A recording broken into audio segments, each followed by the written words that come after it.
Welcome back to HDNet Fight's special presentation, The Voice versus Joe Rogan. Okay, now we're going to get into the juicy part of this very special show. It's time for us to do some fantasy matches that will have you salivating. As I asked Joe, what would happen if the fighters I commentate on Dream Cards fought the fighters he commentates on the UFC?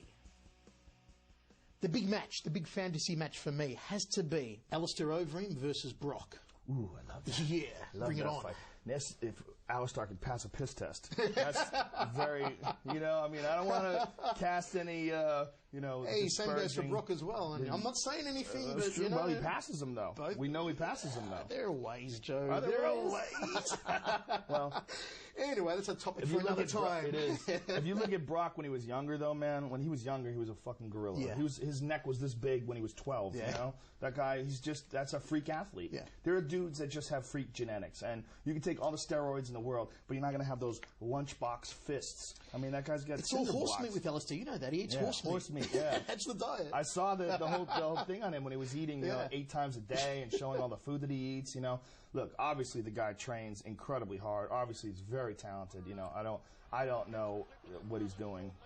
But he's fucking huge. I mean, I never seen a guy that big. Dude's a freak. A striker. Dude's a freak. Yeah. He doesn't look like a striker. He looks like a bodybuilder. Bro, I don't care who you are. Any fighter in the world, if Alistair Overeem puts you in a stand-up clinch and knees you, you are fucking out. You're fucked. You're out. You're fucked. That knee that he hit Fujita with, God, the knee he hit Teixeira with in the K1 Grand Prix, I thought he fucking killed him. Yeah, I mean, it was like he got shot by a sniper. Right. Like, bam! Right. Yeah, he's so powerful. And the way he throws guys to the ground, too, in K1, just ragdolls them. But could he ragdoll Brock? No, I think, he's a really good submission guy, too. Alistair has a really good guillotine. Yeah. His submission game is very underrated, and people forget about it because he's so good at kickboxing. But, look, he submitted Vitor.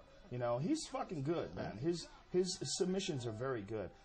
The real thing with him is, would he be able to deal with the size of Brock, the fact that the guy's going to come in at probably like 290, maybe close to 300 pounds. I mean, he's going to cut weight to get to 265. He's going to get on top of him. He's going to try to if he can take him down, and if he can hold him down in a position and start slamming those fucking cinder blocks into his head. That's the big question with Brock. Is there's guys that I think are more technical. They have a more well-rounded game overall. But no one mentions the physicality. The physicality and the rage. Yeah. There's a rage in that guy. Yeah. Like after he beat Frank Mir, when he looked at the camera and spit out his mouthpiece and he's fucking yelling and screaming and spit's flying out. That shit's real. That's not an act. Yeah. That's a guy who just destroyed his enemy in the octagon. He's still not satisfied, and he's just overflowing with rage, screaming at the camera, spit flying. That's some scary shit. That's like the missing link right there in Centurion. I would say that's like from the Viking era or something. Exactly. Right? I would Put say some horns on his head. he lived 3,000 years ago. Brock Lesnar would be on the biggest horse with the biggest sword at the front of the line, just fucking lopping off heads. That's what he's here for, man. That guy's here to fight. And that rage is not something you can manufacture. That's you either have that or you don't. That explosiveness, the power, and his wrestling talent, his ability to dictate where the fight takes place. Very few guys can stop his shot. When he decides to take you down, he's running across the octagon at you.